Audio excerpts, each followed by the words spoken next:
할렐루야. 날마다 동행수원 사랑의 교회 정종희 목사입니다. 성경에 보면 상반된 그런 말씀이 있는 것처럼 보입니다. 이사야 30장에서는 너희는 잠잠하지 말라, 잠잠하라 말씀을 했고, 이사야 60장에서는 62장에서는 잠잠하라 말씀을 하고 있습니다. 서로 모순된 말씀처럼 보이지만 그 말씀을 주신 상황이 서로 다르고 또 의미가 다르죠.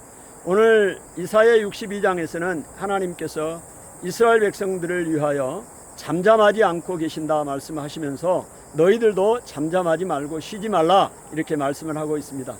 하나님은 먼저 쉬지 않고 일하고 계십니다. 또 이스라엘 백성들이 바벨론 포로 생활을 하면서 하나님이 쉬고 계시는 것처럼 일하시지 않는 것처럼 생각이 될 때가 있었습니다. 그래서 그들은 하나님 앞에 원망을 했죠. 그럴 때 하나님께서 이스라엘 백성들을 향하여 말씀하시죠. 나는 시온을 위하여 예루살렘을 위하여 쉬지 않고 잠잠하지 않고 일하신다 말씀합니다.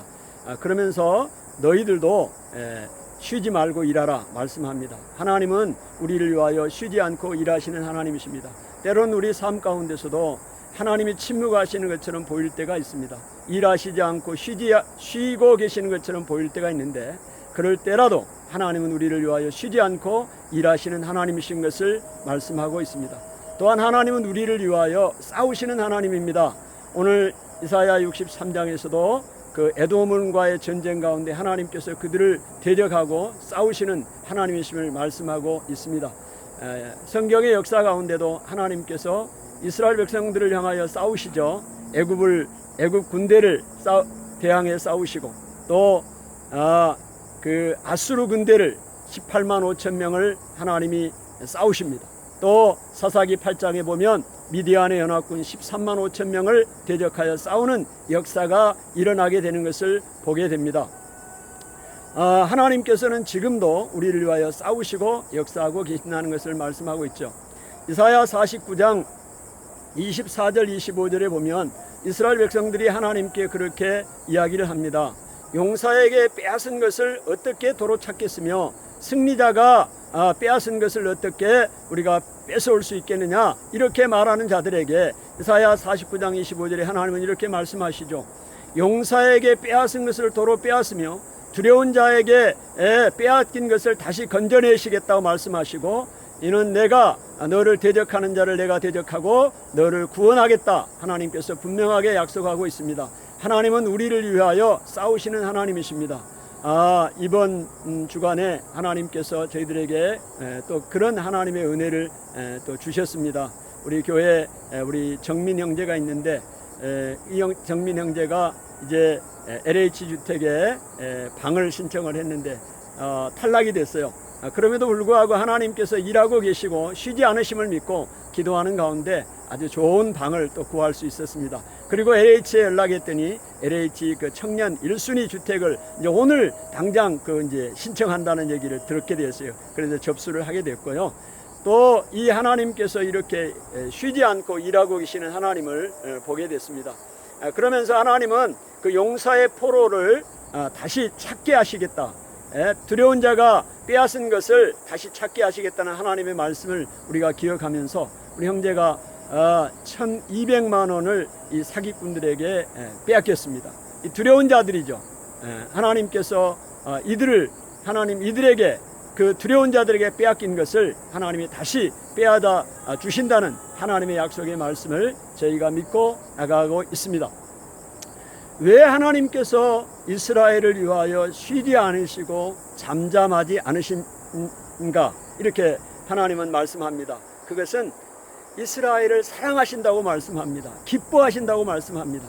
그래서 너희는 다시는 너희를 버린 자다, 버림을 받은 자다, 너희 땅을 황무지라 말하지 않고 이제 헵시바라, 뷸라라 이렇게 이야기하겠다 말씀합니다. 헵시바는 나의 기쁨이라는 뜻이고 뷸라는 결혼한 여자라는 뜻입니다.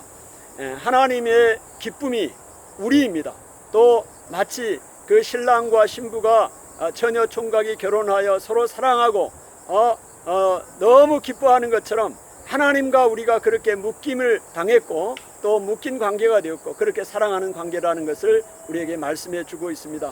하나님이 우리를 그렇게 사랑하시기 때문에 우리를 위하여 쉬지 아니하시고 일하신다 말씀합니다. 먼저 하나님께서 이렇게 말씀을 하시고 우리에게도 이제 쉬지 말라고 말씀하시죠. 오늘 하나님은 이사야 62장에서 계속해서 말씀합니다. 예루살렘이여 너의 성벽 위에 내가 파수꾼을 세우리니 주야로 잠잠하지 않게 하시겠다고 말합니다. 오늘 우리를 이 시대의 파수꾼으로 세웠다는 것이죠. 그래서 잠잠하지 않게 하는 것입니다. 파수꾼의 사명은 외치는 것입니다. 내가 여기 있다고 돌아다니면서 외치는 것이 파수꾼이죠. 이 파수꾼은 하나님의 소리이고 이스라엘을, 잠자는 이스라엘을 깨우는 소리입니다. 그러나 파수꾼이 소리를 내지 않고 외치지 않는다면 그 사명을 망각한 것이죠. 이사야 56장 10절에는 내 백성인 이 파수꾼이 이제 맹인이라고 말하고 있고요. 벙어리, 짖지 못하는 개와 같고 잠자는 자, 누워있는 자, 꿈꾸는 자와 같다고 말합니다. 짖지 못하고 외치지 못하는 개와 같은, 벙어리의 개와 같은 파수꾼이라고 말하고 있고요. 이사야 58장에서는 너희는 외치라, 크게 외치라, 큰 나팔 소리로 외치라 말하고 있습니다. 이스라엘 백성들을, 그들의 허물을, 그들의 죄악을 깨닫게 하라고 말씀하고 있죠. 오늘 우리가 왜 외치지 못합니까? 사람들이 두려워하는 경우들이 많죠. 우리가 환경이 핍박을 받기 때문에 외치지 않습니다. 우리에게 주어진 사명입니다. 여러분, 우리가 기억해야 할 것이 있습니다. 베드로 사도는 말씀하시죠. 오늘 그리스도인들은 고난을 받게 되어 있는 존재입니다. 고난을 두려워하면 안 돼요. 세상 사람들이 우리를 좋아하게끔 하기 위해서 우리가 절대로 타협하면 안 됩니다. 원래 하나님의 복음을 전하는 사람들은 세상으로부터 핍박을 받게 돼 있고 세상은 싫어하게 돼 있습니다. 이 사실을 기억해야 되고 우리가 담대하게 복음을 외쳐야 됩니다. 오늘 우리가 지금 하나님의 사람들이 복음 때문에 교회가 핍박을 당하고 있습니다. 그런 시대를 살고 있습니다. 여러분, 생각해 보니까 그게 오늘의 일만이 아니에요. 제가 직장 생활을 할 때 10년 동안 그 어려운 핍박을, 힘든 핍박을 받고 신앙생활을 했습니다. 신우의 모임에 일주일에 한 번 나가는 것 얼마나 고통이 되고 핍박이 심한지 몰라요. 그 영적인 싸움을 싸우고 신앙생활을 한 것을 다시 한번 기억하게 됐어요. 오늘 우리가 지금 이 시간에도, 이 시대에도 복음을 지키고 하나님의 말씀대로 살아가려면 세상에 핍박이 있고, 또 외치면, 큰 소리로 외치면, 잠잠하지 말고 그들의 잘못을, 허물을 깨닫기 위하게 외치면 핍박이 있다는 사실을 꼭 기억해야 합니다. 그럼에도 불구하고 하나님께서는 한 발 더 나가십니다. 우리에게 이제 거룩한 백성이 되라고 말씀합니다. 이사야 62장 10절에 보니까 이제 성벽을 수축하고 큰 길을 만들고 큰 돌을 제거하고 예루살렘으로 돌아올 그 길들을 예비하라고 말씀하고 있습니다. 오늘 우리의 삶이 힘들고 어려울지라도 우리가 이 파수꾼의 사명을 감당하면서 아직까지도 하나님을 믿지 않는 사람들, 믿다가 낙심하고 세상으로 간 사람들이 다시 하나님 앞으로 돌아올 날이 있습니다. 그들이 돌아올 수 있도록 큰 길을 예비하고 돌을 제거하고 또 성을 수축하라고 말씀하고 있습니다. 오늘 우리가 힘들고 어렵다고 핍박을 받는다고 해서 주저앉아 있는 것이 아닙니다.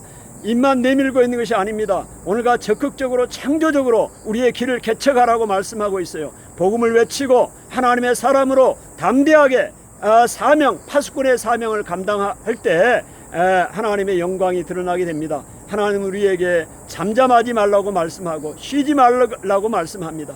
우리가 하나님을 기억하게 하는 존재, 기억나게 하는 존재라고 말씀하는 것이죠.